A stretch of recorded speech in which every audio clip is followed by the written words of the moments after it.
Kaya lahat ay nangangarap magkaroon nito. Dahil sa mundong ito, kapag wala kang pera, kahit mismong kaanak mo'y hindi ka kilala. Kilalanin natin si Ray sa kanyang kwento. 45 taong gulang na bago ang pananaw sa maling trato at panloloko ng sariling kaanak. Dahil sadyang pinagpala ang mga taong may mabuting kalooban. Ang pagpapala, yun ay sa tulong ng mutya ng sili at ng panabong. Katatapos lamang ni Ray sa kanyang high school taong 1983. Tuwang-tuwa siya dahil pinangako ng kanyang tiyuhin na pag-aaralin siya nito ng bokasyonal. 6 na buwan sa pagiging marino at maaari na siya agad makasakay ng barko para makapagtrabaho. Isang marino ang kanyang tiyo kaya ito ang nangako ng magandang trabaho sa kanya. Ito rin ang nagpaaral sa kanya mula unang taon ng high school hanggang sa kasalukuyan, kaya ito ang dahilan kaya siya nakapagtapos ng high school.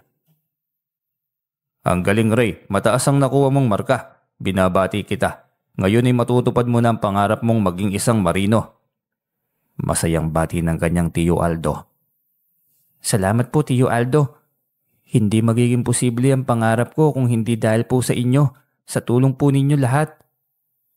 Masipag ka rin naman, Ray. Nagseserbisyo ka rin naman sa akin. Yung mga alaga naming baboy, hindi yun kaya ng tiya Gilda mo kung siya lang mag-isa.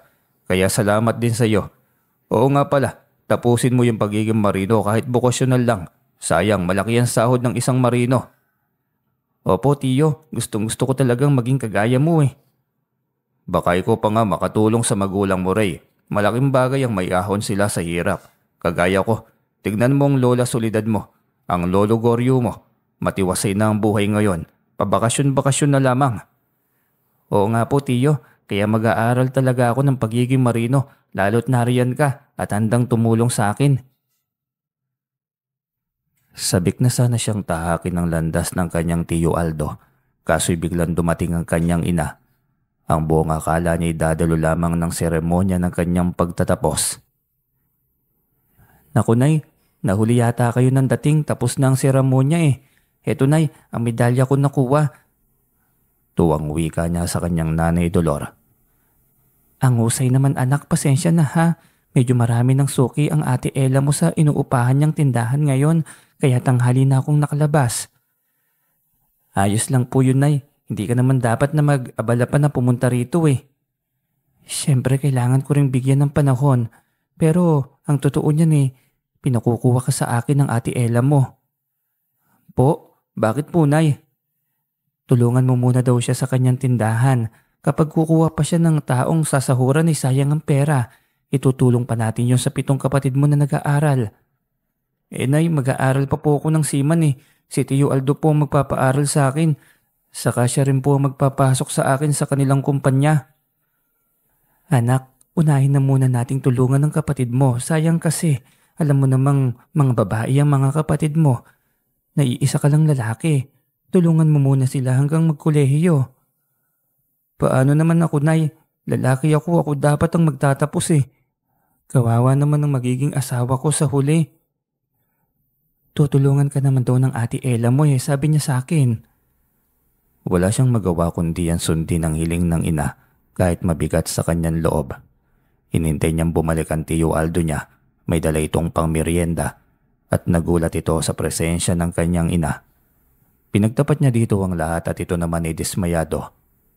Ay pero kung talagang iyon ang pipiliin mo, wala naman akong magagawa pa. Sana lang hindi mo pagsisihan, Ray. Mapilit din kasi si nanay, Tiyo. Wala naman akong magawa. Mabigat ang loob niya na sumama sa inay, ngunit wala siyang magawa. Ito pa rin ang masusunod dahil ito ang ina. Ang inaakala niyang nakakapagod na trabaho ay hindi niya inaasahang mas doble kaysa na sa kanyang isipan. Mas nakakapagod pa sa isang construction dahil 8 oras lamang ang trabaho. Sa kanyang ate Ella, gigisingin ng 2:00 ng madaling araw, uuwi ng 10:00 ng gabi. Ang kanyang trabaho sa tindahan nito sa pampublikong palengke. Tagakarga ng sako-sakong bigas kapag may bibili. Nagre-repack ng asukal, mantika, harina at kung ano-ano pa. Minsan may 1 oras na pahinga sa tanghali pero Kapag iniwanan siya ng kanyang ate at ng kinakasama nitong lalaki, magdamag niyang titiisin ang sakit ng ulo dahil walang tulog. Idadaan na lamang sa kape at kapag hindi tumalab, ay may reserba pang energy drinks para lumakas ang enerhiya. 7 taon nang nakalipas, sa wakas ay nakabili rin ng tituladong lupa ang kanyang ate Ella, nakapagpagawa ng bahay at nakapagtapos na rin ng kolehiyo ang 3 pa niyang kapatid. Naisip niyang hilingin sa ina na siya naman ang mag-aral. Nay, baka pwedeng si Labing at Ina na rin ang papalit sa akin dito. Ako naman po ang mag-aaral. Tumatanda na po ako. Mga bata pa naman sila, Nay. Naku Ray, mag-a-apply yan sila ng trabaho. Sayang naman ang tinapos nila, diba? Makakatulong na sila sa akin yan. Pero Nay, 21 na ako. Kahit 5 duling wala akong ipon. Anong gusto nyo, tatanda akong ganito? Konting panahon na lang, Ray. Hindi ka ba makaintindi? Wala rin siyang magawa. Ang mga ito rin ang masusunod, hindi ang kanya. Kahit isang pirasong pantalon ay hindi man lamang siya magawang bilhan ng ate Ella. Ang mga ito ay sakay ng makinang sasakyan, samantalang siya ay sakay sa padyak na pinagkakargahan ng mga mantikang irerepak. Pagdating niya ng tindahan, pagod na siya sa ilang taon ngunit pilit niyang kinakaya. Tapos ay nabalitaan niyang sabay na nagbuntis ang kapatid niyang nag-aaral ng kolehiyo at si Ina na ang sabi ng nanay niya ay maghahanap ng trabaho. Yan na nga ba sinasabi ko, Nay? Tignan mo, yung mga babaeng binigyan niyo ng halaga, anong nangyari? Nabuntis lang, wala pang napatunayan. Samantalang ako, eto, pagod na. Kung natapos ko lang sana ang pagiging marino ko kahit vokasyonal lang, ngayon maganda na ang trabaho ko, maganda na ang buhay ko. Nakikita mo ba ako dito, Nay? Walang pahinga, samantalang si Ate Ella at ang kinakasama niya parang don at donya. Sa ilang taon ng puspusang pagtatrabaho ko dito, kahit 1 buwan na sahod man lamang wala ko natikman. Itong ubo ko kahit kalahating taon na, hindi gumagaling sa gamot. Nangangayayat na rin ako. May pakialam ba kayo ni ate sa akin? O talaga nga bang anak ang turing niyo sa akin? O baka naman ampun niyo lamang ako kaya ganito niyo akong ituring. Daig pang kalabaw. Hindi makasagot ang kanyang ina. Sumabog na siya sa sama ng loob na mayroon siya. Nag-iisa siyang lalaki ngunit daig pa niya ang kalabaw sa kanilang pamilya. Kung buhay lamang ang kanilang amay tiyak na hindi ito papayag na siyang mapag-iwanan dahil siyang may karga ng buhay ng kanyang pamilya sa huli. Tuluyan na nga bumagsak ang kanyang katawan at pabalik-balik na ang kanyang lagnat at panlalamig sa katawan. Dahil doon ay napagpasyahan ng kanilang ina na dalhin siya sa doktor. Doon lamang siya nakapagpahinga sa trabaho. Na-diagnose kasi na mayroon siyang tuberculosis. Binigyan din siya ng karampatang medikasyon, 6 na buwan, ngunit hindi mawala ang kanyang karamdaman.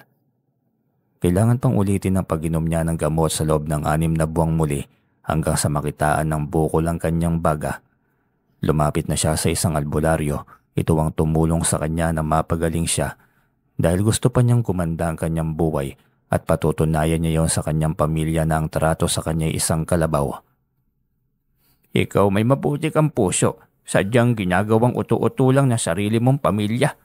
Pamilyang, saka mo na siguro malalaman. Mas mabuti sa kanila mismo galing ang katotohanan. Uwi ka ng albularyong si Lolo Norbing. Nagtaka siya kung paano nito nalaman gayong unang beses lamang siyang lumapit sa albularyo. Lolo, paano niyo po nalaman ang tungkol sa akin? Mukhang marami kayong alam tungkol sa akin lahat malalaman ko sa tulong ng aking gabay. Talaga po, napahanga mo ako doon samantalang itinuro lang naman ako dito ng aming kapitbahay. Sige, tutulungan kitang gumaling, naaawa ko sa iyo Kita mo naman gayong may sakit ka, kahit isang pamilya mo'y may sumama ba sa iyo? Biglang sumama ang kanyang loob sa sinabi ng matanda. Oo nga naman na kahit na ina niya. Mabigyan lang siya ng gamot ay ayos na. Hindi nga tinatanong kung sumasakit pa rin ba ang likod niya.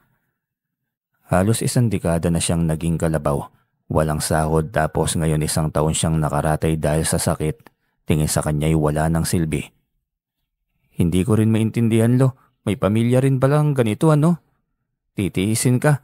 May ina talaga na pinaparamdam sa iyo na higit na mas mahalaga ang kapatid mo tapos ikaw tagapasan lang nila. Alam mo kasi Ray, sasabihin ko na sa iyo ito. Hindi ka aasenso kapag nariyan ka sa pamilya mo. Humanap ka ng sarili mong daan kasi nakikita ko oras na mawala ka sa kanila, babagsak ang negosyo nila, mawawala lahat ng naipundar nila at ikaw aasenso ka.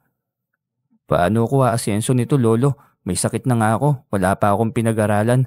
Hindi naman ako makapagtrabaho ng mabigat nito, Lo, dahil sa nangyari sa aking baga. Kapag Diyos na ang gumawa ng paraan, walang imposible. Sana po, Lo, magkatotoo. Magkakatotoo yan, maniwala ka sa akin. Halika na, uumpisahan na natin ngayon ang panggagamot sa iyo. 2 buwan na lamang ay mawawala na yung sakit mo. Buong loob siyang nagtiwala sa panggagamot ni Lolo Norbing dahil ramdam niyang tunay ang pagiging albularyo nito. Lalo pat lahat ng hula nito sa kanyang buhay ay tugma sa mga nangyayari. Tuwing Martes ay pinapabalik siya nito sa bahay nito. May pagkakataon na maraming pasyente, may pagkakataon din na darating siya ng tanghali, kaya wala nang madalas na pasyente ang matanda. At sa mga oras na yon, ang pinagkakabalahan ni Lolo Norbing ay ang alagang tandang nito. Horay, dumating ka na pala. Akala ko hindi ka na darating. Kapistahan kasi ngayon sa baryo. Isasabong ko itong aking alaga. Magandang tanghali po, Lo. Tinanghali ako ng dating. Nagligpit kasi ako ng mga gamit, Lo. Uuwi na ako ng probinsya. Bakit naman? Hindi pa tapos ang panggagamot ko sa iyo. Hintayin mo man lamang sanang matapos. Lo, ang sama na ng trato nila sa akin para akong pabigat. Lahat ng inuupuan ko, sinusundang buhusan ng mainit na tubig. Nakakainsulto, nakakasakit ng loob. Ay, mabuti pa'y dumito ka muna sa akin. Wala naman akong kasama dito sa bahay. Kawawa ka naman, huwag kang mag-alala. Umiikot ang panahon, Ray. Darating ang panahon, lalapit sila sa iyo para humingi ulit ng tulong. Sa pagkakataong yan ay hindi na serbisyon tulong ang kanilang kailangan, kundi pera. Saan naman ako kukuha nun, Lo? Hindi pa siya ngayon. Itaga mo sa bato. Mangyayari ang sinasabi ko, Ray. Kapag nangyari yan, baka wala na rin akong awa sa kanila, Lo. Hindi naman kita masisisi, pero kailangan mo pa rin magpatawad. Matapos ang kanilang usapan ay ginamot na siya ng lolo. Hindi nga siya nakatanggi ng alokensya nitong isama sa sabungan. Maayos ka naman, hindi ba? Masakit pa ba ang likod mo? Matagal nang hindi, Lolo. Nung ikalawang balik ko dito, wala naman akong naramdaman na sakit ng likod. Saka hindi na rin ako umuubo. Mabuti naman, simula ngayon dito ka na sa akin. Sa ngayon, isasama muna kita sa sabong. Mamayang gabi, kunin mo ang mga gamit mo sa inyo. Kapag aalis ako ng bahay ni Ate Ella, hindi ako magpapaalam kahit kay Nanay, Lolo Norbing. Depende yan sa iyo, desisyon mo yan eh. Wala siyang ideya sa sabong at hindi siya interesado, ngunit kailangan niyang pakisamahan si Lolo Norbing. Halos buhay na niya ang kanyang utang dito. Pagdating sa sabungan ay dumiretso itong naghanap ng kalaban. Agad naman itong nakahanap ng katapat. Bago nilagyan ng tari ang tandang ay nakita niya si Lolo Norbing na may inuusal. Hinayaan niya ito dahil alam niyang orasyon yon para sa proteksyon sa alaga nitong tandang. Nang magumpisa ang laban sa pagitan ng tandang ni Lolo Norbing at ng kalaban nito ay natuon doon ang kanyang atensyon. Unang beses niyang manood at napagtanto niyang nakakatuwa rin ang manood ng sabong. Nakakahilakbot din dahil sa brutal ang laban, ngunit unti-unting nasanay rin siya sa huli, nakisali na rin siya sa hiyawan ng mga sabongerong naroon. Mas lalo siyang napasigaw nang biglang bumao ng talim ng tari ng tandang ni Lolo Norbing sa tiyan ng kalaban nito. Hanep, panalo tayo, Lolo. Panalo ang tandang mo. Kita mo yun, Ray. Hindi talaga pumapalya yung aking alaga. Ilalaban pa ba ulit, Lolo? Ay hindi na. Isang beses ko lang nilalaban ang aking alaga. Hindi na sobra pa. Kaya nga, pinupusta ko na lahat ng pera ko na dala kasi hindi na mauulit pa ang minsan eh. Naku, edi malaking panalo mo, Lolo. Hindi naman sobra. Itong sabong ay pampalipas oras ko lang din naman. Saka sinisiguro ko lamang din na hindi ako mawawala sa kontrol. Magaling pa rin ako humawak at magpapanalo ng aking mga alaga. Alam niyang ang tinutukoy nito yan tungkol sa paggamit nito ng orasyon sa tandang. Kaya nga po pwede pang ilaban lo.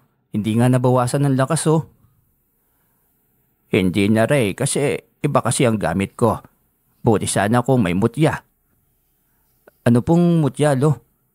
Saka paano mahanap yun? Ang mutya ay swerte.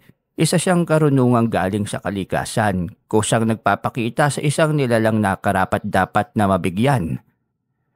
Hindi ko po maintindihan, Lolo Norbing. Ano po ba yan?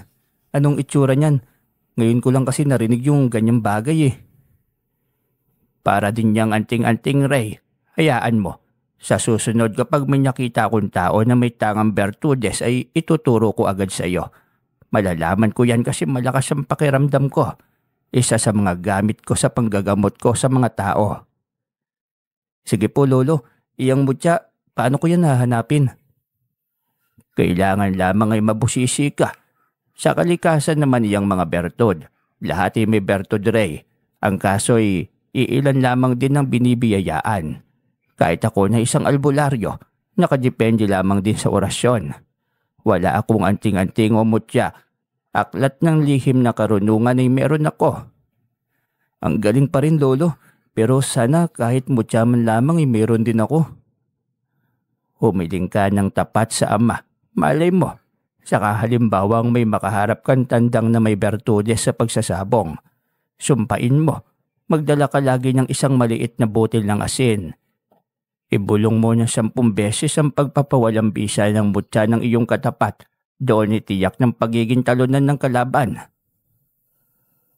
Bigla siyang nagka-interes sa mutya at sa isang iglap lamang ay bigla siyang naging interesado sa sabong. Sa araw-araw na pag-iensayo ni Lolo Norbing sa mga tandang nito ay naroon siya at pinag-aaralan. Maging ang paraan ng pag-aalaga ng tandang panabong. Ayos tulo. Mas lalo akong naging malakas dahil sa mga tandang mo. Ramdam ko na talagang malakas na ako, Lolo. Wala na akong sakit. Wala ka ng sakit matagal na dahil sa maling trato sa iyo ng iyong pamilya. Kaya bumabagsak lagi ang pabalik ang iyong katawan. Mukhang tama po kayo, Lolo. Kaya ayoko nang umuwi muna sa kanila. Sila ang papas lang sa akin Biglang naging malungkot ang buka ni Lolo Norbing. Halatang may naalala ito noong araw. Hindi siya makatiis kaya tinanong niya yon. Lolo Norbing, bakit po bigla na lang kayong naging malungkot? May nasabi po ba ako sa pandinig niyong iba? Ay wala naman Ray, naalala ko lang yung kabataan ko sa iyo. Tingin ko kaya malapit ang loob ko sa iyo dahil pareho tayo ng pinagdaanan. Kung hindi pa ako lumayo sa pamilya ko ay baka hindi ko man lamang nakita ang aking halaga bilang tao. Nako, may napagdaanan din po pala kayo Lo. Hay, talagang masakit Lolo, ngunit wala tayong magagawa. May mga pamilya yata talagang ganito Masakit Lolo, sumisikip ang dibdib ko tuwing maaalala ko yung bagay na yon. Ngunit hindi ako makakawala kung hindi ko lilimutin yon. Tama yan Ray, ibangon mo ang sarili mo.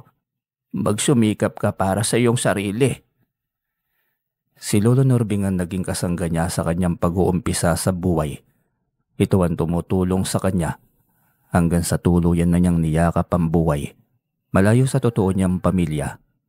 Minsan ay mas masarap kasama ang hindi kadugo. Yun ang napagtanto ni Ray. Isang hapon habang nasa likod ng bakuran, pinapakain ng mga alaga ni Lolo Norbing ay napatingin siya sa lawak ng lupang abandonado roon. Saktong palapit sa kanya ang matanda. Lolo, bakit niyo po ako sinundan dito?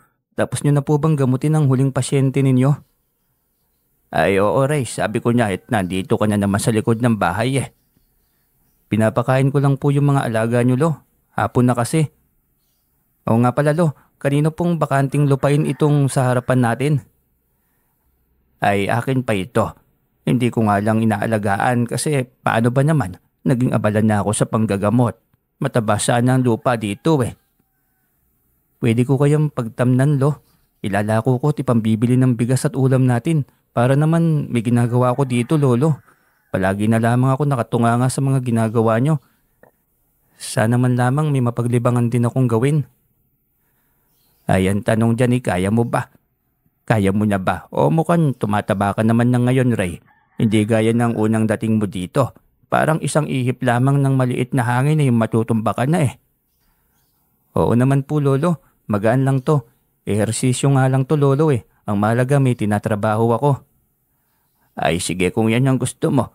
Pero wag mo sagarin, madalas pahinga. Ang pangit ng init ng panahon ngayon eh. Ay salamat naman po lolo, tataniman ko ito ng sili. Mahal ang sili sa palengke, saka matagal bago mamatay ang sili kaya mapagkakapirahan ng gusto. Ikaw ba kung ano yung gusto mo? Tuwang-tuwa siyang nagpasalamat ng sobra dahil sobrang bait sa kanya ni Lolo Norbing. Higit pa yata ito sa tunay niyang pamilya. Ginamot na siya at pinakain, lahat ng pabor ay para sa kanya. Kinabukasan ay inumpisaan agad niya yung linisin. Ngunit hindi rin niya kinalimutan ang pag-aalaga ng tandang ni Lolo. Pagpapakain, paliligo at pag-inom ng bitamina, kaya tuwang-tuwa rin si Lolo Norbing sa kanya. Inumpisahan na niya ang pagpupunla ng sili habang nililinis pa rin ang lugar. Makalipas ang 2 pang linggo ay tuluyan niyang itinanim ang kanyang mga naipunla. Talaga namang napakasipag mong bata ka, Ray. Kaya hindi na nakakagulat kung balang araw ay isa ka ng matagumpay kasi napakasipag mong bata ka.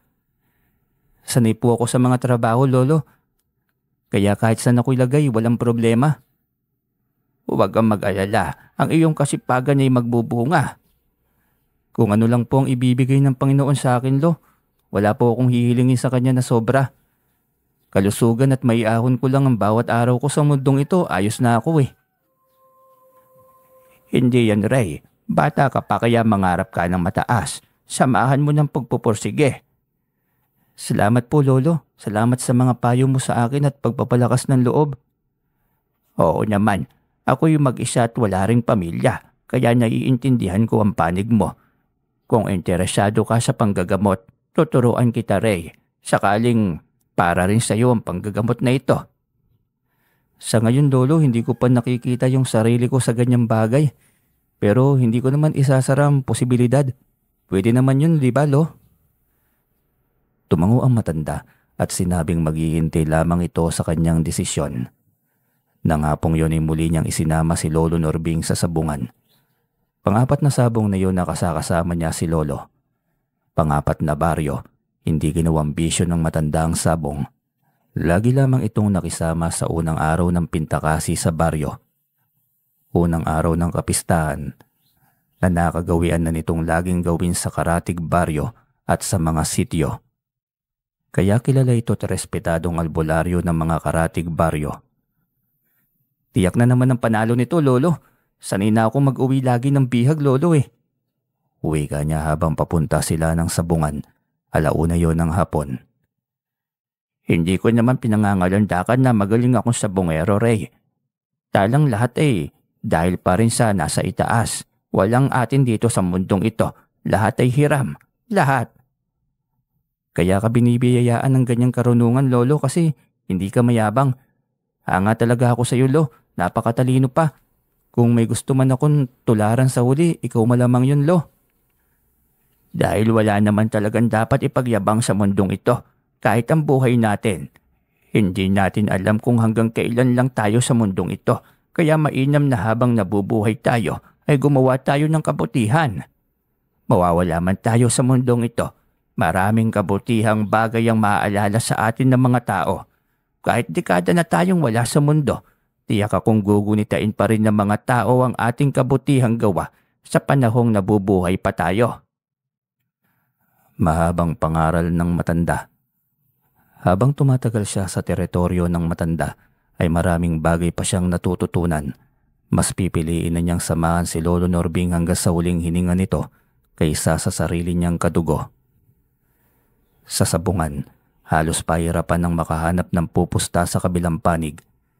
Puno na ang duguruan sa panig ni Lolo Norbing, ngunit sa kabilang panig ay nangangalahati pa lamang. Marami nang nakakalam sa galing ng tandang ni Lolo sa pakikipagsabong. 7 lamang ang tandang ng matanda at hindi na nito dinagdagan pa ang koleksyon. Hanggang 7 lamang dahil ayon dito ay 7 ang numero ng swerte sa sugal. At tama ito dahil ang 7 tandang nito, lahat ay ganadores.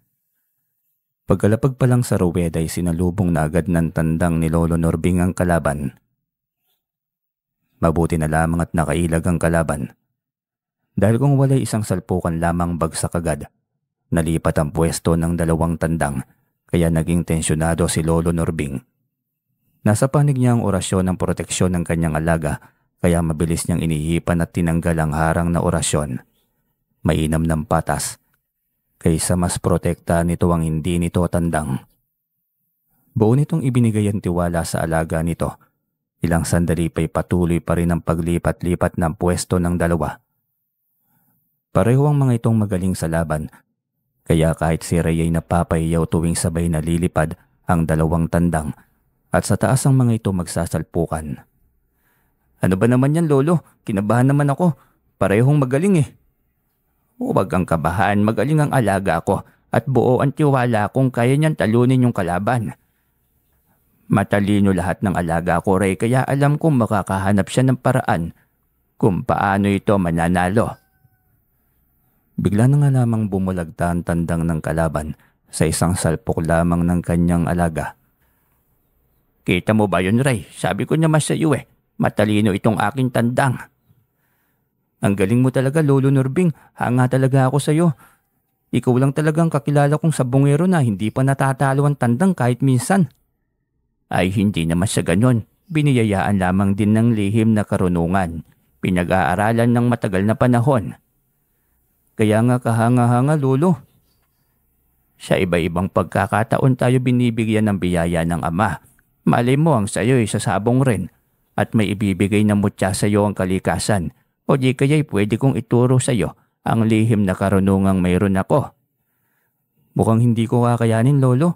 Yung palang binuksan ko ang aklat ng karunungan na sinasabi mo, parang mabibiyak na yung ulo ko eh. Ano pa kaya kung aaralin ko pa yun? Baka mabaliw na ako, Lo. Kaya wag na lang.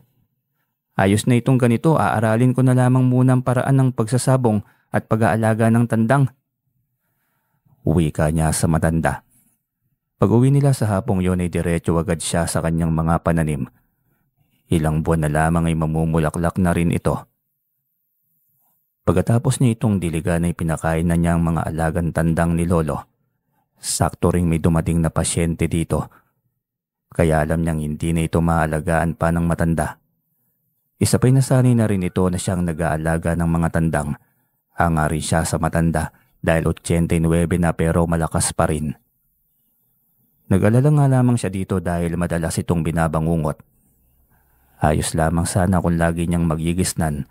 Minsan kasi napapalalim rin ang kanyang tulog. Kaya hiling niya lagi sa kanyang dasal bago matulog na sana'y magising na lamang di siya tuwing umaatake ang bangungot ng matanda.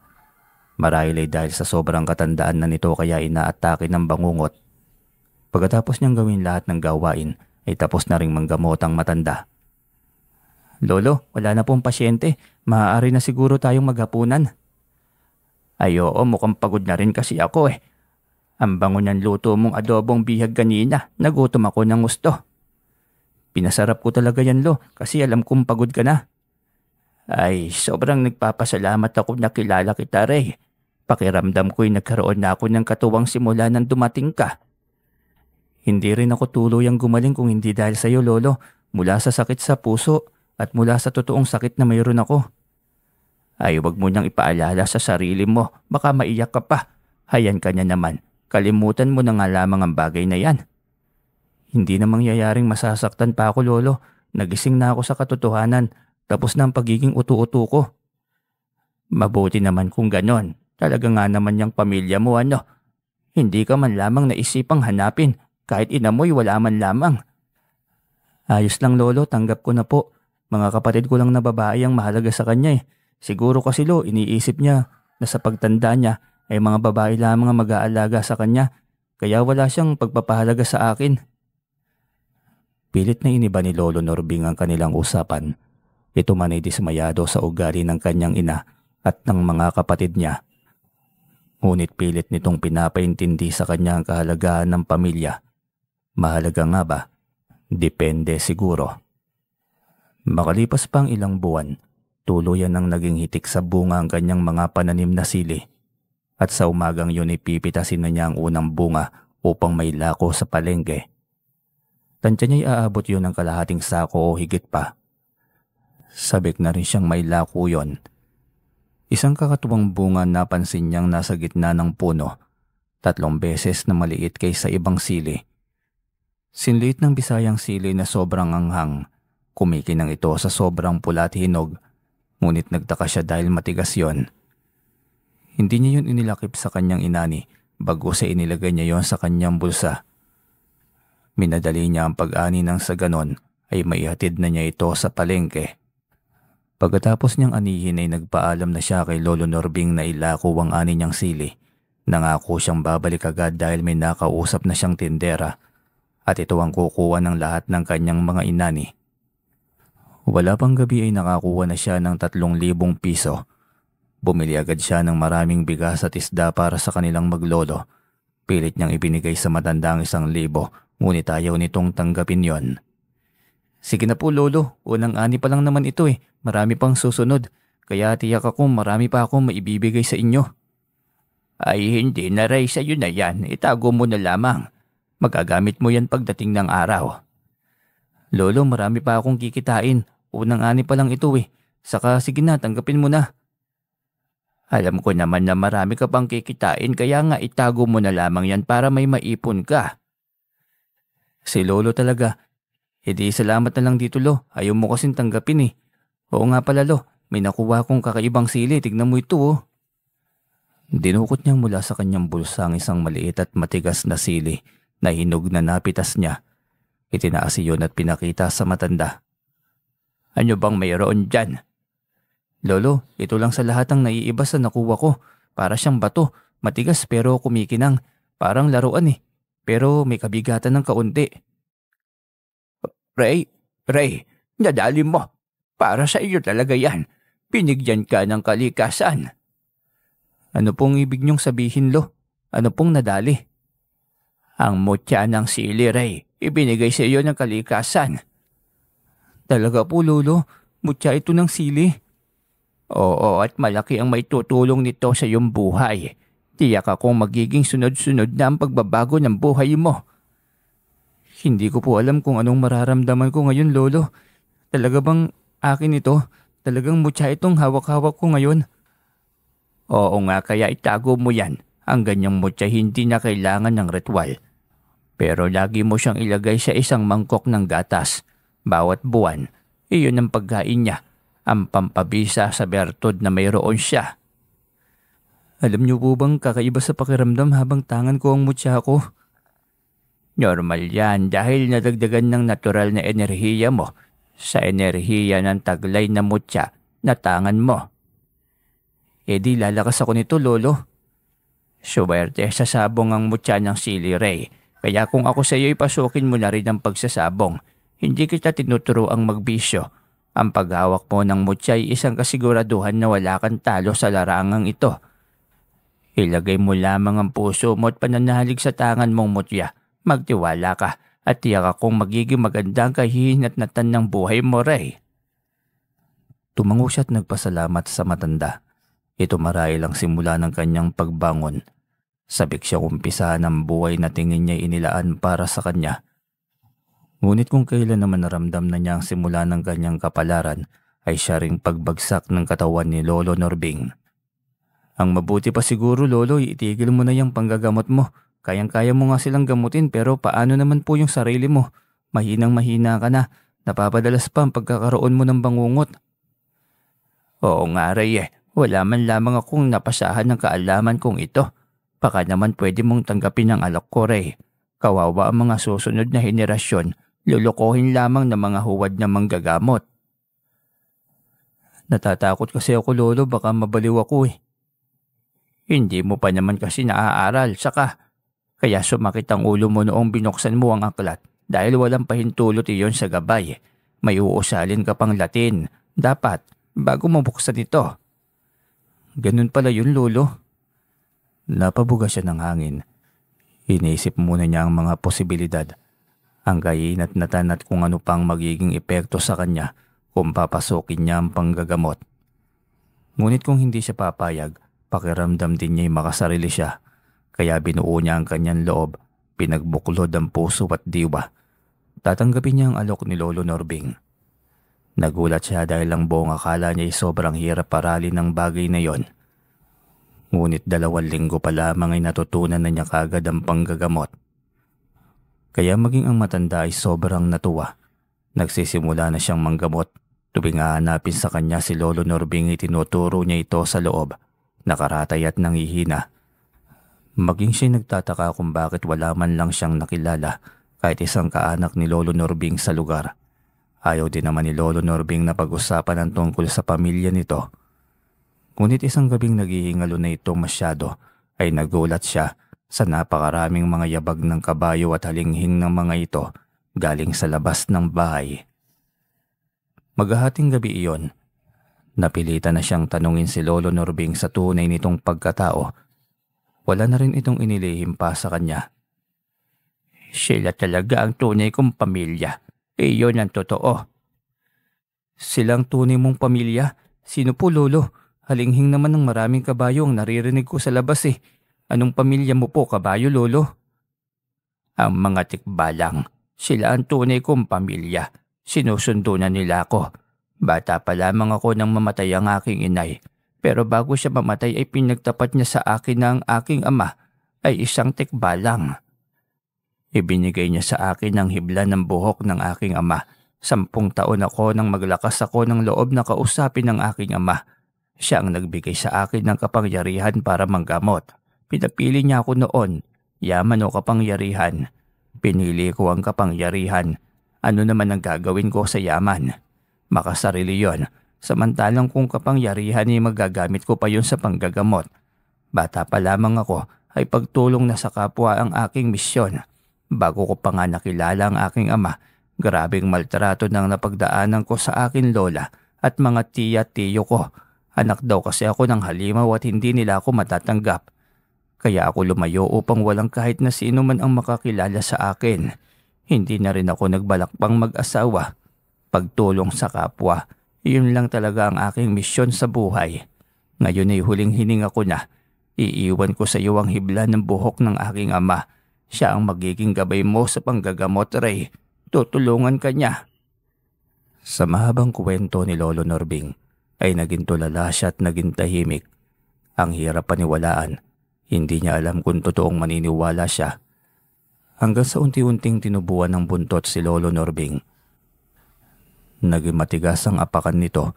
Humaba ang likod at naging kulay puti yon. Puting kalahating katawan ng kabayo ang pumalit sa katawang tao nito mula balakang pababa.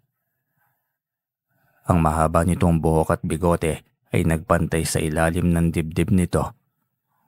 Bumanat ang balat, bumalik sa pagiging bata sa isang normal na tao at tila nasa kalagitnaan pa lamang ang edad.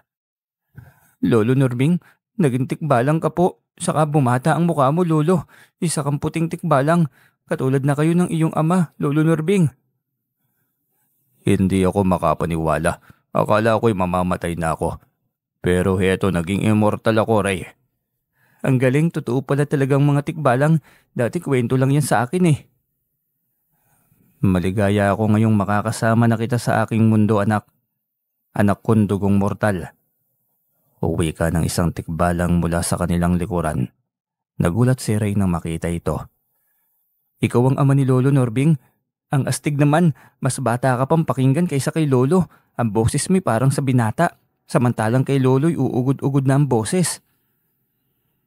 Dahil ang anak ko'y hindi tunay na immortal. Nananalaytay pa rin sa kanya ang dugo ng kanyang inang mortal. Ako nga pala si Pedok. Ako ang magiging gabay mo sa iyong misyon na ipinasa ng anak ko sa iyo. Siya ang magiging gabay din ng ibang albularyo sa ibang pagkakataon. Ganun po ba, Pedok? Pero ngayong isasama mo na siya, ibig sabihin, di ba, hindi na siya mamamatay? Hindi na. Dahil sa aming kaharian siya mamumuhay. Lilisanin niya ang mundong ito. Magiging isa na siyang immortal sa aming mundo. Pero maaari pa naman kaming magkita, hindi ba? Mangungulila po ako sa presensya ni Lolo Norbing. Hindi na siguro kayo pwedeng magkita. Pero huwag kang mag-alala dahil ibinigay sa iyo ni Norbing ang aking hiblang buhok. Ibig sabihin ay may connection pa rin ako sa iyo. Ako ang magiging gabay mo sa lahat. Tatawagin lang kita, nandiyan ka na agad. Ganun ba yun? Ipan mo lang iyang butil ng buhok na mayroon ako sa'yo. Walang alinlangan akong pupunta sa'yo. At susundin ko lahat ng gusto mong iutos sa akin. Talaga po? Kahit ano? Kahit ano. Ngunit kailangan ko pang balansihin kung tama. Kung hindi, ay hindi pwedeng isagawa. Oo naman po, salamat kung ganun. Tuwang-tuwa si Ray nang marinig yon mula sa bibig ng kanyang gabay. Pakiwari niya siya na agad ang magaling na albularyo sa kanilang baryo. Iniwan sa kanya ni Lolo Norbing ang 7 tandang nito, kaya alam niyang sa kanya na yon. Kinuha niya ang listahan nito sa mga piyesta. Gusto niyang isabay ang misyon at pagpapayaman. Ipapakita niya sa kanyang pamilya na kaya niyang yumamang mag-isa, hindi na kailangan ng tulong ng mga ito. Sa susunod na araw ang pista sa kabilang baryo, taman-tama. Hindi pa siya gaanong kilala bilang manggagamot kaya may panahon pa siya sa sabong. Ramdam niyang magtatagumpay siya sa kanyang pangarap at nararamdaman niya yon. Nung sumunod na araw ay maaga niyang inihanda ang kanyang panabong. Pinaliguan ng maaga, ininsayo at pinakain. Aagahan niyang pumunta sa sabungan. Naalala niya ang wika ng Lolo Norbing sa kanya. Pwedeng ilaban ng paulit-ulit ang tandang na may mutya. Wag lang masumpa ang tangan nitong swerte. Kaya 10:00 pa lamang ng umaga nilisan na niya ang bahay. Pagdating niya sa sabungan ay mas marami pa ring sabongerong naroon. Nagsimula na rin ang sabong at ilang tandang na rin ang naisalang sa loob ng ruweda. Kauupo lamang niya na may kumasa na kagad sa kanyang alaga. Hindi niya yun inurungan. Bago umalis ng bahay ay pinatuka niya ang mutya ng sili na magbibigay dito ng kakaibang lakas at tapang sa pakikipaglaban. Matapos mailista ay naghintay siya ng tawag ng mananari upang makibitan ng talim. Kapag kakabitan na ito ng tari, ay ibig sabihin na ito na ang susunod na ilalaban. Ilang sandali lang ang lumipas ay tinawag na siya, kaya lumapit na siya roon. Makalipas din ang ilang sandali ay inilapag na agad niya sa ruweda ang tandang na alaga niya.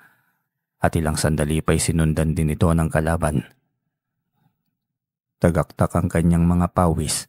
Kahit alam niyang may laban ang kanyang tandang ay iba pa rin sa pakiramdam dahil wari niya ay sarili niyang laban iyon. Ilang sandali pa umangat na ang lipad ng kanyang alaga. Bigla itong bumangis.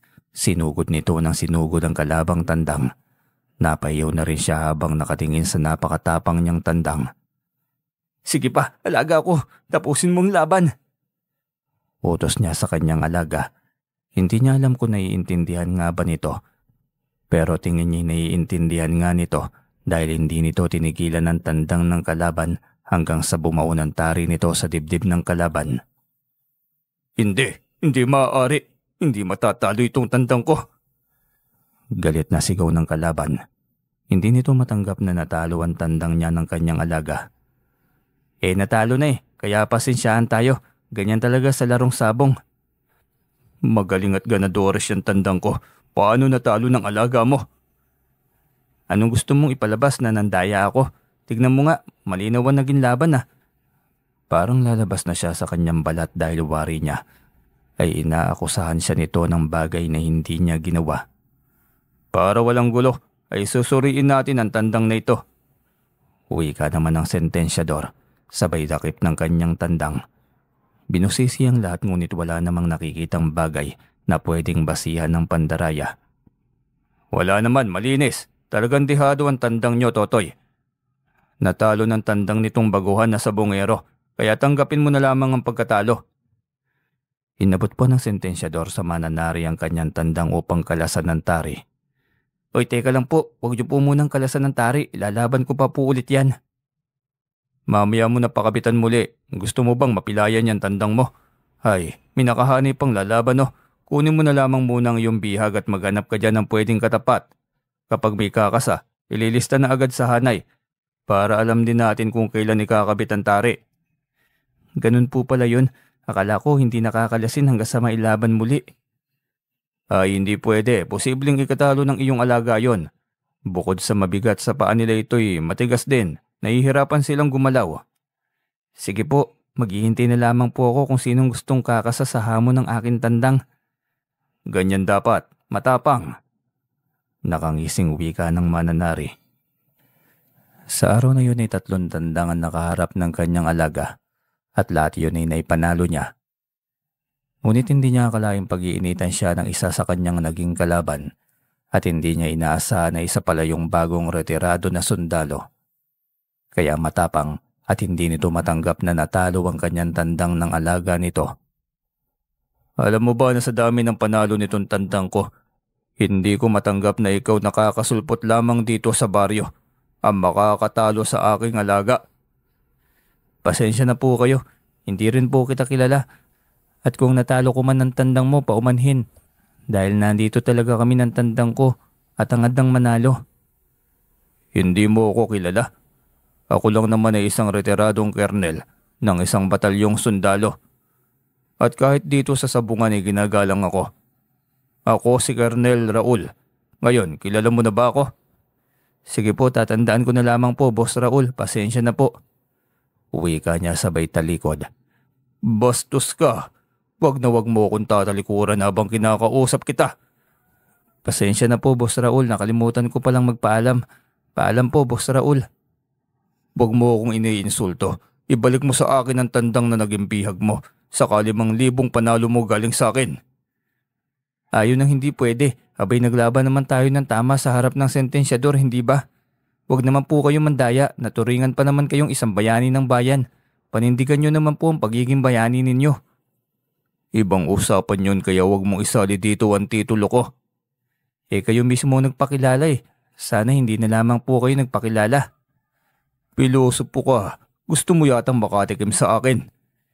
Hindi ako lalaban bilang respeto sa inyo, Boss Kernel. Diyan na kayo. Ngunit nagulat siya nang bigla siya nitong hilahin mula sa likod pabalik sa kinaroroonan nito. Biglang uminit ang kanyang ulo dahil sa ginawa nito. Hinarap niya itong pikon na dito. Kanina pa ako nagpipigil sa iyo, Kernel. Hindi porket titulado at respetado kayo, basta nyo na lamang babastusin ang kagaya kong ordinaryong tao dito sa lipunang ito. Bakit lalaban ka ba? Ano bang kakayahan mo? Hindi rin pero wag niyo akong galitin. Kaya kong tawagin ng mga elemento galing sa kabilang dimensyon para ipabugbog ka. Malakak ito sa kanyang sinabi at tila ba isang baliw ang tingin nito sa kanya. Pilit niyang wag na itong patulan pa. Ikaw ba, Totoy? Tumitira ka ba ng bawal na gamot? Ano bang mga dimensyon niyang pinagsasasabi mo? Grabing halusinasyon niya na. Ala, hitit pa. Utang na loob, Boss Raul. Hayaan mo na akong umuwi dahil malapit nang magdilim. Wala akong baong flashlight. Kung hindi mo alam ang tungkol sa ikalawang dimensyon ay wag mo na lamang akong kwentuhan. Baliw pa rin naman ako sa paningin mo. Duwag ka pala eh. Dilim pa lamang, takot ka na. Itong isang bala ng 45 ko, pag tumama ito sa noo mo'y hindi ako sigurado kung bubuhayin ka pa nito. Mas lalong dumala, Boss Raul ah. Dahil lang sa pagkatalo mo sa sabong, papaslang ka ng tao. Dinukot niya ang pulang tela sa kanyang bulsa. Laman niyon ay hibla ng buhok ng tikbalang. Tingin niya'y kakailanganin niya ang kanyang gabay ng mga sandaling iyon. Biglang humalinghing ang isang kabayo mula sa kanyang likuran. Sabay silang napalingon ng Kernel. Ganun na lamang ang gulat nito na makakita ng isang tikbalang. Namamalikmata ba ako? Isang tikbalang ang nakikita ko ngayon? Hindi, dala lamang malamang ito ng alak. Nalasing na nga yata ako. Takan tanong ni Raul sa sarili. Ngunit nagulat ito nang kausapin ito ng tikbalang. Mukha bang namamalikmata ka lamang? Hindi ba ako tunay sa paningin mo? Nagsasalita ka nga, kinakausap mo ko. Hayop, naingkanto ko. Sana pala inasahan ko na lamang ang pag-alis. Hindi po kayo naingkanto, Boss Raul. Kausap niyo ang aking gabay. Siguro siya na lamang ang bahala sa iyo. Siya na lamang din ang takutin mo niyan, ang hawak mong baril.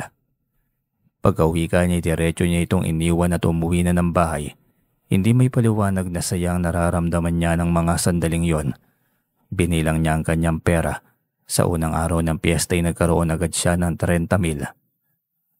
Alam niyang sunod-sunod pang magiging panalo niya sa darating pang mga piyesta at hindi siya magdadalawang isip na lumaban pa rin.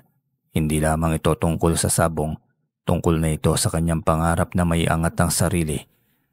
Kahit mag-isa siya at kahit wala siyang natapos, posible pa rin talaga niyang maiangat ang sarili. Kung sa sabong man yun ay mahalaga ay hindi siya nandadaya. Ginamit lamang niya ang mutya na bigay ng kalikasan na alam niyang sadyang ibinigay sa kanya para sa pag-angat ng kanyang buhay. Ikalawang araw ng piyesta, muli niyang bitbit ang alagang tandang na iniwan sa kanya ni Lolo Norbing. Sabik at sigurado pa rin sa pagiging panalo ng alaga. Pagdating sa sabungan ay naintriga siya sa mga usapang naririnig niya sa paligid tungkol yon sa kanyang nakaalitang tao kagabi. Malala talaga, pero parang hindi ka panipaniwala. Lumaban pa yun sa sabong kagabi. Talo nga lamang. Kung totoo ang sinabi ng albularyo na naengkanto, paanong nangyari? May engkanto ba dito sa sabungan? Tanong pa ng isang lalaki. Nang hindi na siya makatiis sa intriga ay tinanong na niya ang isa sa mga ito kung sino ang lalaking tinutukoy nila.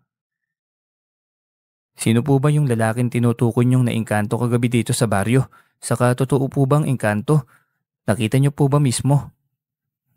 Tanong niya at walang pasintabing lumapit dito. Ay, ikaw yun eh. Tama, ikaw nga yun. Ako po yung engkanto. Grabe naman yan.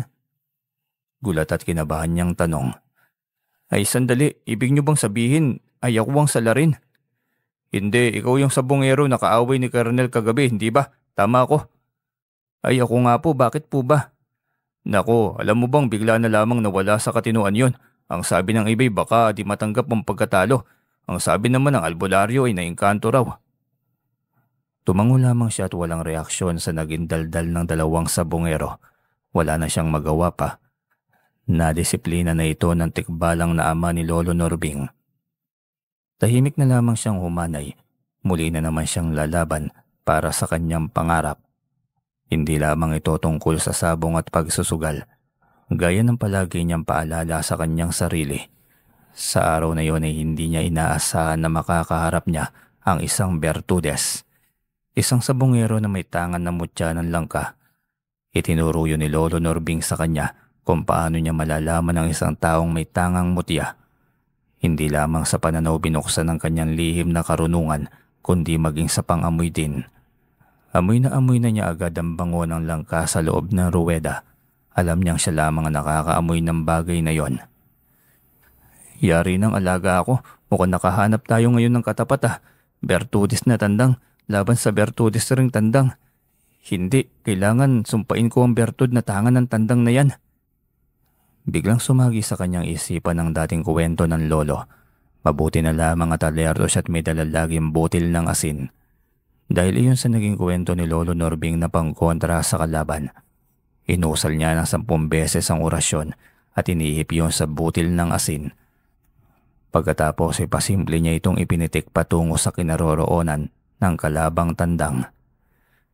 Pasensya na pre, kailangan kong gawin to para sa aking pangarap. Kailangan kong patunayan sa pamilya ko na mali sila ng trato sa akin. Uwi ka niya sa kanyang sarili. Ilang sandali pa'y bigla na lamang umupo ang tandang na kalaban ng kanyang alaga. Kahit anong sigaw ng may-ari ay ayaw na nitong bumangon. Paano ba yan boy? Talagang wala ng pag-asa. Ayaw nang lumaban ng tandang mo. Bihag na ito ng kalaban. Uwi ka ng sentensyador. Tuwang-tuwa siya nang marinig yon. Ibig sabihin ni matatangay pa niya ng buhay at malakas ang tandang ng kalaban. Iba talagang magturo si Lolo Norbing, walang palya. Uwi ka pa niya sa kanyang sarili. Muli na naman siyang humanay matapos ang labanang yon. 4 na laban ulit sa isang araw at lahat yon ay panalo. Tuwang-tuwa siyang naglakad pa uwi.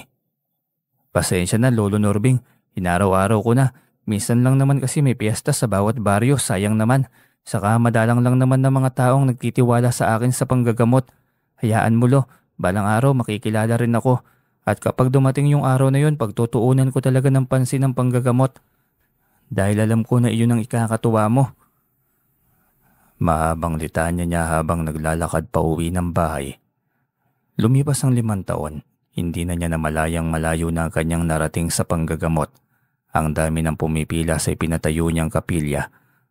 At sa laki ng 2 palapag na bahay na naipatayo niya ay mag-isa siyang nakatira doon. Hindi niya namalayan na tumandang binata na pala siya. Ngunit ayos lamang kung katulad din ni Lolo Norbing ang kanyang magiging kapalaran. Tatanggapin niya yon dahil mas mahalaga ang misyon kaysa sa pag-aasawa. Habang nanggagamot siya, isang pamilyar na mukha ng matanda ang nakatayo at nakapila sa labas ng kanyang kapilya. Noong una'y binaliwala niya yon. Ngunit sa kanya talaga ito titig na titig hanggang sa napagtanto niya kung sino ang matandang babae sa unahan. Pagkatapos niyang gamutin ang isang pasyente, iniwan niya ang pila at nilapitan ng matanda.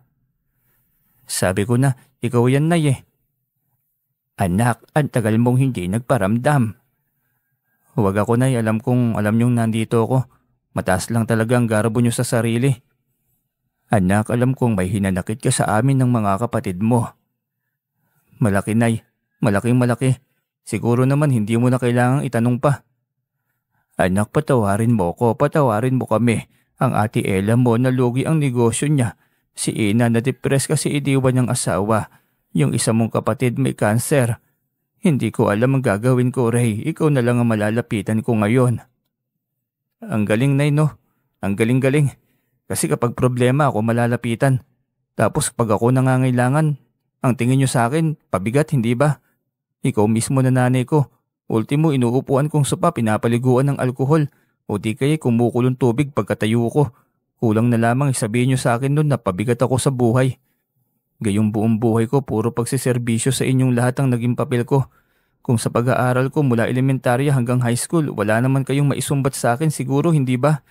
Grade 2 pa lamang ako, tagalinis na ako ng malaking babuyan ni Tio Aldo para makapag-aral ako at makapagtapos. Hindi ko nga natapos ang pangarap ko dahil inuna ko kayo. Pasensya na, Nay. Sabi ko hindi ko gagawin to, na magpapakumbaba ako kahit anong mangyari.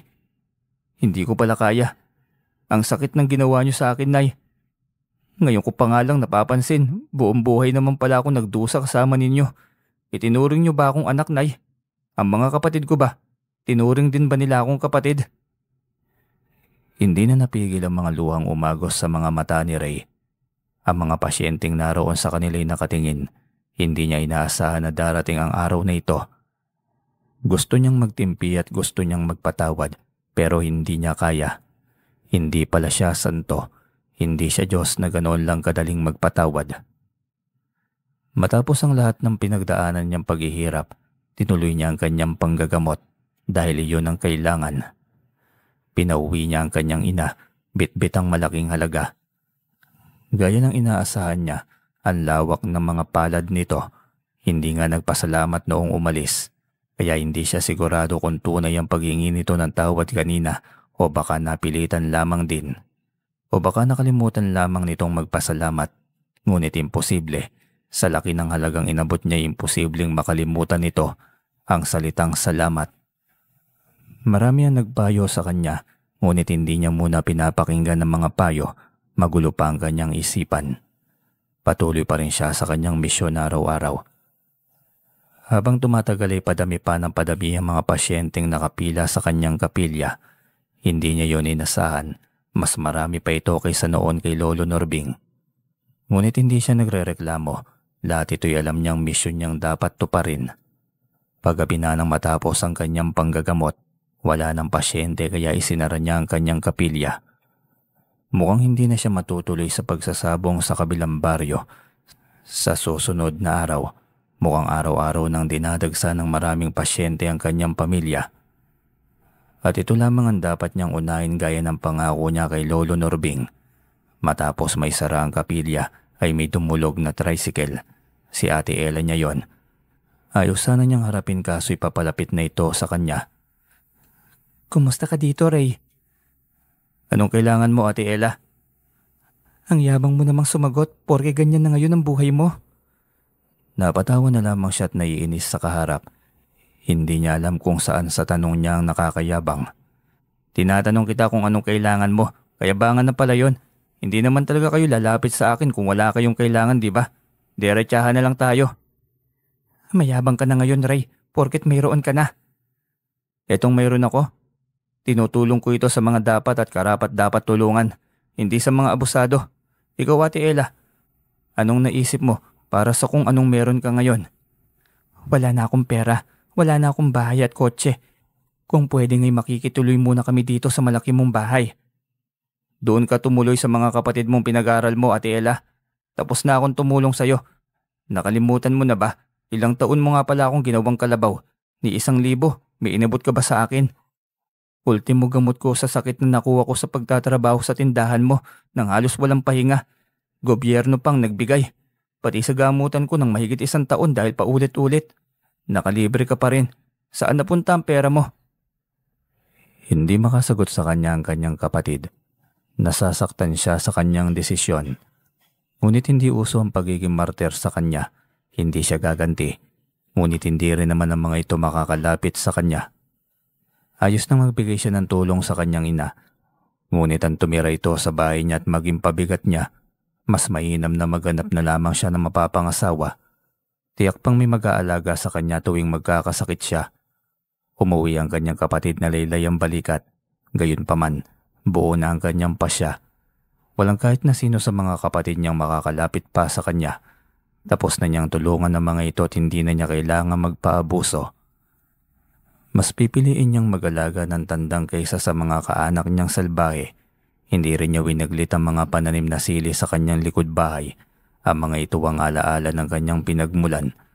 Dating simpleng sabongero na pinagkalooban ng mutya ng sili at lihim na karunungan upang kontrahin sakali mang may makasalambuwa siyang bertudes. Ngayon ay patuloy siyang inaangat ng Diyos. Ngunit hindi niya hayaan na dahil lamang sa puot at galit niya sa pamilya ay muli siyang ibabagsak nito. Magpapatawad siya at hiling niya sa Diyos na bigyan pa siya ng pagkakataon na maghilom upang tuluyang makalimot sa sakit ng nakaraan. Patuloy naman siyang tumutulong sa ibang nangangailangan, kalusugan man o pinansyal, dahil alam niyang magaan sa pakiramdam ang makakatulong sa kapwa. Lalo na sa katulad niyang galing sa isang mala-roller coaster ang buhay, hindi talaga niya kayang matiis tignan ng isang taong naghihirap sa buhay. Nagpapagaling pa lamang siya ng kanyang puso, ngunit muli na naman siyang sinubok ng kanyang kapatid.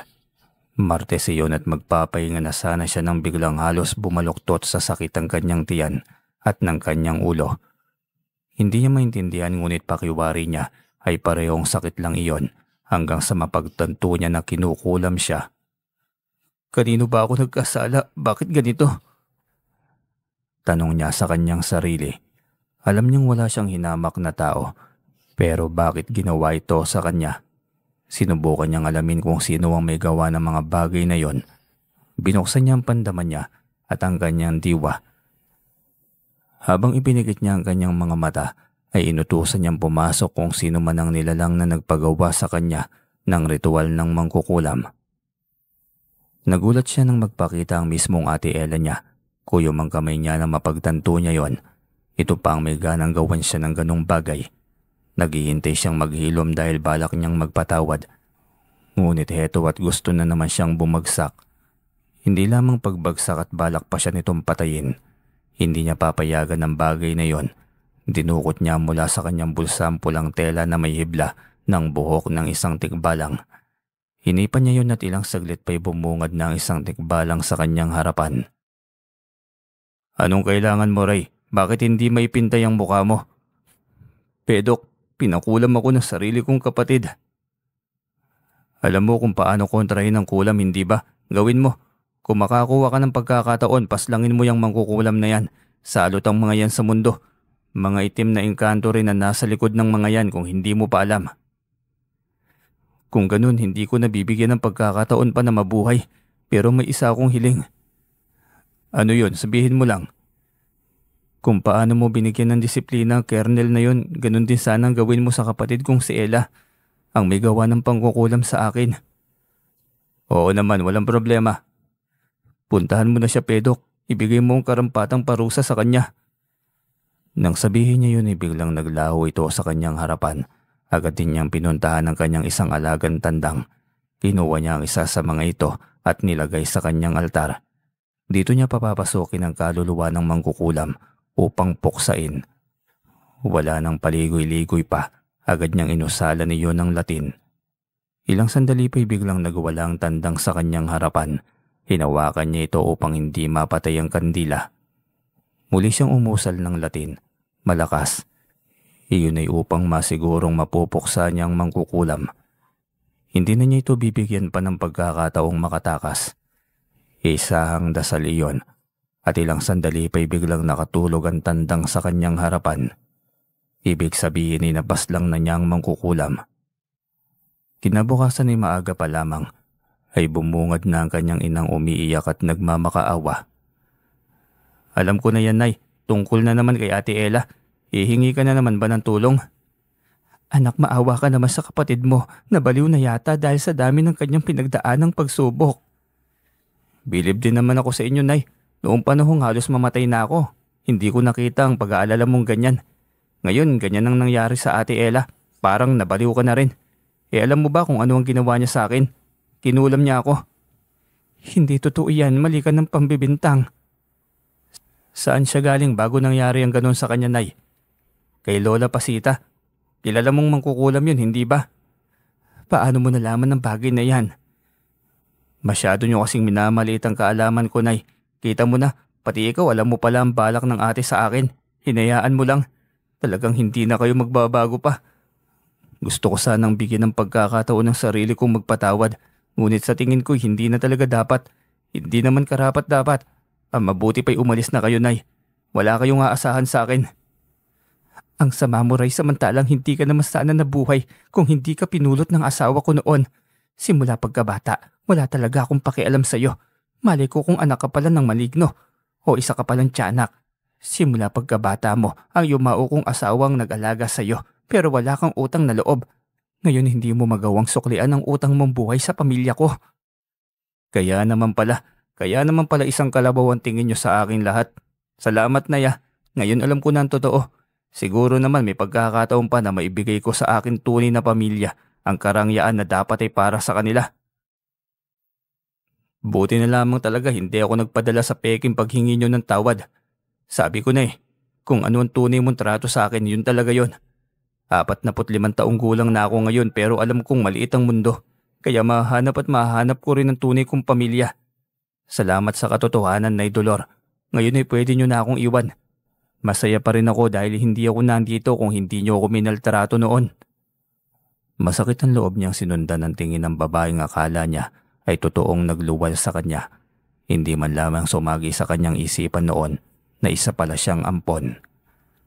Magpapatawad pa rin siya ngunit hindi na mangyayaring magpauto siya dahil ang lahat ng kabutihan ng isang tao ay may hangganan. Totoong ang pera ang magpapagalaw sa lahat. Nang magkapera siya'y gustong makipaglapit ng taong akala niya'y pamilya. Ngunit nang mapagtanto na hindi siya mauuto ng mga ito ay isinawalat na ang kanyang katauhan. Isa lamang ang misyon niya ngayon. Iyon ay ang hanapin ng tunay na pamilya. Hindi madali, ngunit mag-uumpisa na siya sa kahit na anong paraan